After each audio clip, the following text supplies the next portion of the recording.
مین وعلی آلہ وصحبہ وسلم تسلیما کثیرا اما بعد القاعدۃ الثالثہ، یہی قاعدہ پڑھنا نا رابعہ، اچھا جی ٹھیک، ہاں بالکل رابعہ، بالکل ایسے۔ القاعدۃ الرابعہ دلالۃ اسماء اللہ تعالی علی ذاتہ وصفاتہ تکون بالمطابقۃ وبالتضمن وبالالتزام۔ آپ سے میری ایک ویسے التجا ہے، کوشش کریں کہ وہ تدمریہ کے دروس آپ ضرور لیں، چونکہ وہ خالص عقیدے کی کلاسز ہیں۔ اس میں ہمارے یہاں تو یہ ہوتا ہے کہ ذرا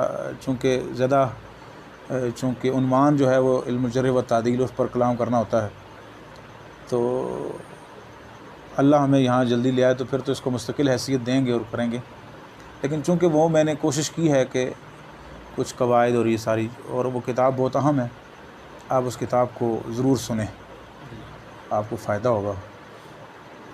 روزانہ ایک لیکچر آپ اپلوڈ کر رہے ہیں تو مشکل نہیں ہے، ایک 30-40 منٹ کا تقریباً لیکچر ہوگا، یعنی ایوریج کے حساب سے تقریباً اتنی 40 منٹ تقریباً بنیں گے، بعض لیکچر 20-20 منٹ کے بھی ہیں، تو انشاءاللہ وہ آپ کے لیے فائدہ مند ہوگا انشاءاللہ۔ بالفرض اگر کوئی آپ کو بات اس میں سمجھ نہیں آتی یا مزید کوئی توضیح چاہیے تو وہ سوالات بھی آپ کر سکتے ہیں، اس میں ایک ہے ہم ان سوالات کے جوابات بھی اس میں درج کر سکیں گے، تو وہ لازمی لیں، وہ اس کا موضوع اس کتاب سے ہی متعلقہ ہے، تو انشاءاللہ آپ کو فائدہ ہوگا۔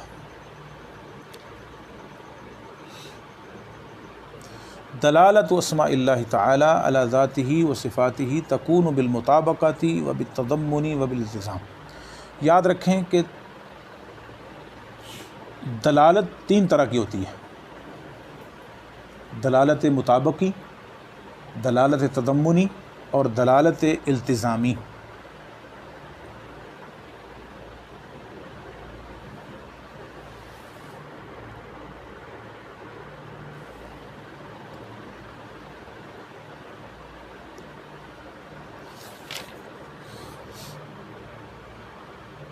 مطابقت کیا ہوتی ہے؟ دلالت مطابقی، دلالت اللفظ علی کل معناہ،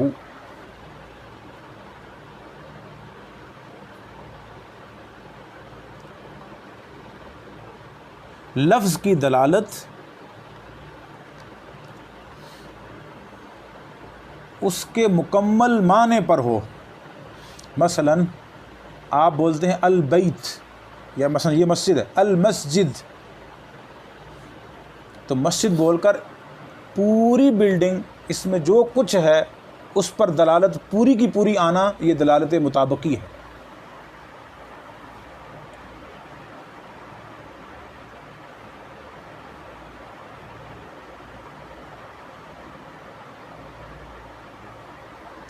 دلالت تضمنی کیا ہوتا ہے؟ دلالت اللفظ علی بعض معناہ، لفظی دلالت بعض معنی پر۔ مثلا یہ کمرہ ہے، اس کو، یہ بھی مسجد ہے نا، نہیں سمجھے بات ہے، یہ اس کے بعض معنی پر دلالت ہے۔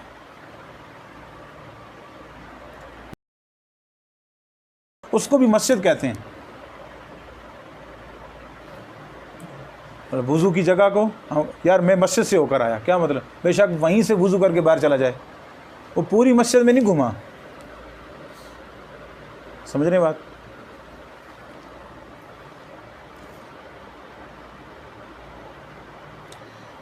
اور دلالت التزامی، دلالتہ علی امر خارج عنہ، ایسی دلالت جو امر خارج، باہر کسی امر پر ہو۔ جب آپ کے ذہن میں مسجد آتی ہے تو آپ کے فوری ذہن میں آتا ہے اس کو کس نے بنایا ہے۔ وہ بہت سی چیزیں، جس نے پیسہ دیا ہے وہ بھی بنانے والا ہے، پھر مستری آ جاتے ہیں، پھر ٹھیکیدار آ جاتے ہیں، پھر مبانی، تو یہ خارج ہے، خارجن عنہ، یعنی اس مسجد سے باہر کی چیز ہے، جنہوں نے بنایا ہے، اس کو کہتے ہیں دلالت التزامی۔ ایک کلام سے، ایک لفظ سے 3 طرح کی دلالتیں ظاہر ہوتی ہیں، دلالت مطابقی، دلالت تضمنی، دلالت التزامی۔ جیسے مثال دی شیخ ابن عثیمین رحمہ اللہ نے، کہتے ہیں کہ جو اللہ کے اسماء ہیں، دلالت و اسماء اللہ تعالیٰ علی ذاتہ و صفاتہ، اللہ کے اسماء کی ذات اور اللہ کی صفات پر 3 طرح کی دلالتیں ہیں، یعنی اللہ ہی کے ناموں کی، اللہ ہی کی ذات پر یا اللہ ہی کی صفات پر 3 طرح کی دلالتیں ہوتی ہیں، سمجھ رہے ہیں؟ اس کی مثال ذالک الخالق، اللہ کا جب یہ نام آپ نے بولا ہے تو یہ 3 طرح کی دلالات پر دلالت کرتا ہے، 3 طرح کی دلالات ہیں اس کے اندر۔ نمبر 1 یدل علی ذات اللہ، جب خالق بولتے ہیں تو اللہ کی ذات مراد ہے کہ نہیں؟ وعلی صفت الخلق بالمطابقہ، اللہ کی ذات کو بھی شامل ہے اور صفت خلق کو بھی ظاہر کر رہی ہے یہ چیز، یہ بھی مطابقت ہے۔ اچھا، اب اگلی بات، ایک ہے اللہ کی ذات اور ایک ہے اللہ کی صفت خلق۔ خالق بول کر اللہ کی ذات بھی ایک ہی وقت میں مراد لی جا رہی ہے اور صفت خلق بھی مراد لی جا رہی ہے، تو گویا کہ یہ دلالت تضمنی ہے۔ تضمنی کیسے؟ کہ بعض زمانہ پر دلالت ہو رہی ہے کہ صفت خلق پر بھی اس کی مطابقت دلالت ہو رہی ہے کہ نہیں؟ الخالق بول کر فوری آپ کا ذہن کس طرف جاتا ہے کہ اللہ خالق ہے، اس میں صفت خلق پائی جاتی، تخلیق پائی جاتی ہے، ٹھیک ہے؟ اور جو خالق ہوتا ہے وہ تب تک خالق نہیں بن سکتا جب تک اس کے پاس علم نہ ہو اور قدرت نہ ہو۔ مثلا یہ ٹیبل ہے، ٹیبل اس کو میں تو نہیں بنا سکتا، نہیں سمجھی بات؟ اب اس کو بنانے کے لیے مجھے ہنر آنا چاہیے، اس کو کیسے بنانا ہے، اور قدرت بھی ہو مجھے۔ ممکن ہے مجھے بنانا آتا ہو لیکن کسی ضعف کی وجہ سے، بیماری کی وجہ سے، بڑھاپے کی میں نہ بنا سکوں۔ تو خالق جہاں اللہ کی ذات پر دلالت کرتا ہے، یہ صفت ہے، یعنی ایک ہی وقت میں اس کے سارے معنوں کو محیط ہے۔ خالق اللہ کی ذات پر بھی محیط ہے اور صفت خلق کو بھی محیط ہے۔ اچھا، اگلے مرحلے میں دلالت تضمنی، یہ اللہ کی ذات پر الگ سے دلالت کرتا ہے اور صفت خلق پر الگ سے دلالت کرتا ہے، اس کو کہتے ہیں دلالت تضمنی۔ اور نمبر اگلا کیا ہے؟ وَيَدُلُّ عَلَى صِفَتَيْ الْعِلْمِ وَالْقُدْرَةِ بِالِالْتِزَامِ، خالق کے لیے ضروری ہے کہ وہ قدرت بھی رکھتا ہو اور علم بھی رکھتا ہو، تو یہ دلالت التزامی ہے۔ ایک وقت میں اللہ کا جو اسم ہے وہ 3 طرح کی دلالات رکھتا ہے۔ اب سمجھ آئی بات؟ یہ اصول قاعدہ سمجھ آ گیا؟ اللہ وَلِهَذَا لَمَّا ذَكَرَ اللَّهُ خَلْقَ السَّمَاوَاتِ وَالْأَرْضِ قَالَ لِتَعْلَمُوا، دیکھیں یہ سنیں، یہ آیت بہت اہم ہے، دلیل کے طور پر جو ابن عثیمین رحمہ اللہ ذکر کر رہے ہیں، لِتَعْلَمُوا أَنَّ اللَّهَ عَلَى كُلِّ شَيْءٍ قَدِيرٌ، تاکہ تم جان لو کہ اللہ تعالیٰ ہر چیز پر قدرت رکھتا ہے۔ وَأَنَّ اللَّهَ قَدْ أَحَاطَ بِكُلِّ شَيْءٍ عِلْمًا، اور اللہ نے ہر چیز کو اپنے علم کے ذریعے سے احاطے میں لے رکھا ہے۔ گویا کہ قدرت اور علم اللہ نے آسمان اور زمین کی تخلیق کے لیے دلالت تضمنی کے طور پر پیش کیا، ورنہ آسمان بنا سکتا ہے کوئی بغیر قدرت کے؟ اللہ الذی رفع السماوات بغیر عمد ترونہا، وہ اللہ، وہ ذات جس نے یہ آسمان بنایا بغیر ستونوں کے، تم دیکھتے ہو اس کو، یہ اللہ کی قدرت پر شاہکار ہے کہ نہیں؟ تو خالق ہوتا ہی وہ ہے جو اس پاس علم اور قدرت ہو، سمجھ رہے بات آپ؟ تو یہ دلالت التزامی ہے کہ اللہ تعالیٰ کو خالق کہہ کر گویا کہ آپ نے اللہ کو علیم بھی کہا ہے اور اللہ کو قدیر بھی کہا ہے، سمجھ رہے بیٹا؟ اچھا جی، وہ دلالت الالتزامی مفیدۃ جداً، اصل میں یہ اصل بحث ہے کہ دلالت التزامی، اس سے لوگوں نے غلط معنی بھی لیے اور درست معنی بھی لیے۔ یہ بحث جو ہے ذرا زور آور ہے اور یہ بہت اہم ہے۔ دلالت الالتزامی مفیدۃ جداً لطالب العلم، کہتے ہیں دلالت التزامی طالب علم کے لیے انتہائی مفید ہے، اور میرے نزدیک ابن عثیمین میں یہ تم درجہ کی پائی جاتی تھی۔ اللہ، کوئی کتاب مثلا آپ یہ جو پڑھیں نا فتح ذی الجلال والاکرام، بلوغ المرام کی جو شرح ہے، اور سب سے زیادہ اگر علم دیکھنا ہے ابن عثیمین کا، الشرح الممتع میں دیکھیں، روضے الروض المربع کی جو شرح ہے، اوئے ہوئے، ہمارے شیخ زبیر بھی بہت تعریف کرتے ہیں، ویسے ہر عالم ہی تعریف کرتا ہے، شرح الممتع کی بہت تعریف، الشرح الممتع 15 جلدوں میں چھپی ہے، ویسے مصر سے 6 جلدوں میں چھپ گئی لیکن یہ جو شرح الممتع جو 15 جلدوں میں چھپی ہے ان کے مؤسسے نے چھایا کی ہے، تو وہاں سے وہ زیادہ معتبر ہے۔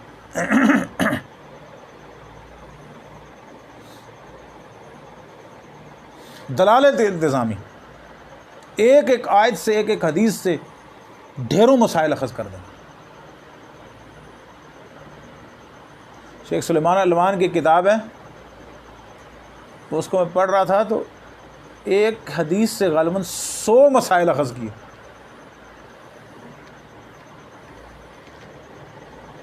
التزام سے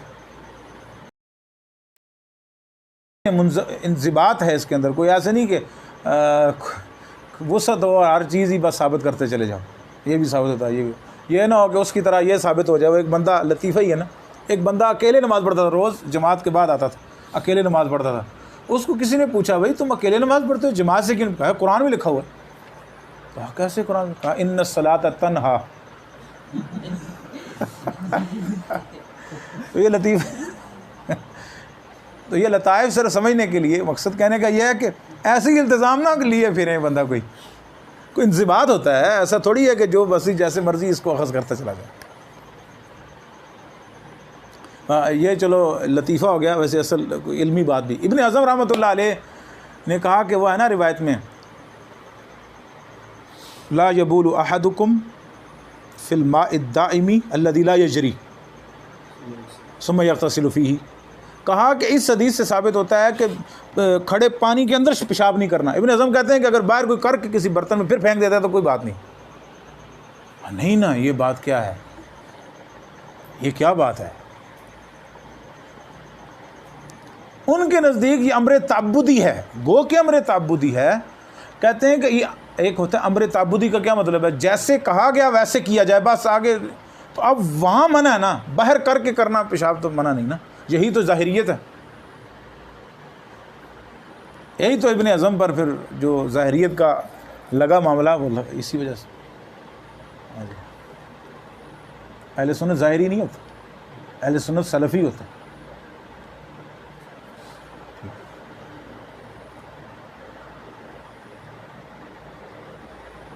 اس لیے علماء نے کہا کہ ابن حزم کو پڑھنے کے لیے پہلے دوسرے فقہا کی کتابوں کو پڑھ کے پھر ابن حزم کو پڑھا جائے۔ یہ نا دلائل کا زور تو بہت ہوتا ہے۔ ہمارے ڈاکٹر عبدالرشید رحمہ اللہ کہا کرتے تھے کہ ابن حزم ائمہ اربعہ سے بڑے، کاش کہ ان میں سختی نہ ہوتی۔ صدق رسول اللہ و کذب مالک۔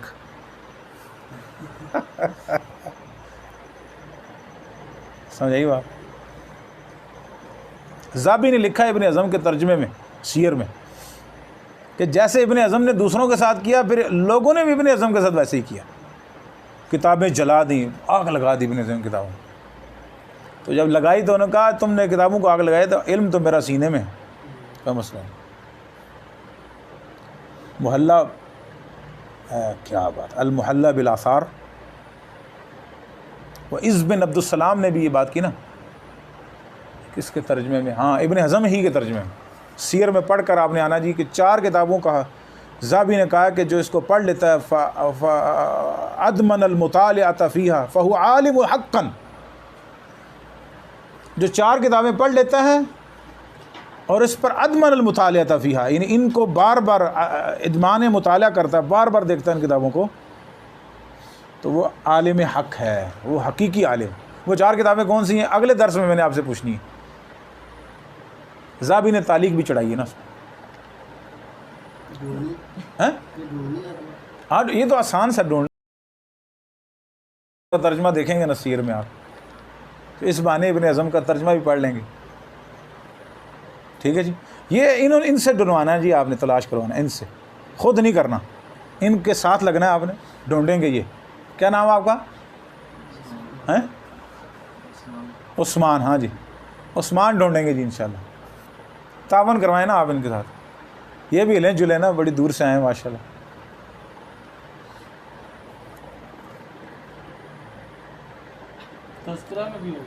تذکرہ میں بھی ہوگا، ہاں بالکل ہے، لیکن وہ جو کلام ہے نا ذابی کا وہ اس میں ہے، وہ اس میں ہے۔ پڑھی تو بڑے فوائد ملے جی، وہ جمع ہے میرے پاس الحمدللہ، بڑی پیاری یہ کتاب۔ ہمارے شیخ زبیر علی رحمۃ اللہ علیہ نے اس کو 2 دفعہ مکمل پڑھا تھا۔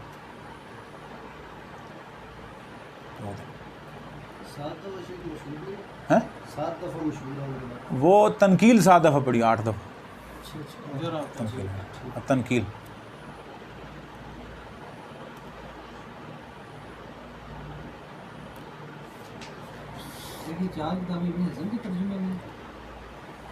جی جی، ابن اعظم کا ترجمہ جو سیر میں ہے نا، وہ آپ پڑھیں گے نا تو اس میں عز بن عبد السلام کا قول ہے، اس کے تحت بطور یعنی تعلیقاً حافظ ذابی نے لکھی، تو یہ آپ کا ہوم ورک ہو گیا۔ وہ آپ کا ہوم ورک کہاں پہنچا جی؟ امام بخاری کی تاریخ الکبیر کا فیہ نظر، وہ لازمی ہے جی، وہ فرض ہے، وہ فرض ہے۔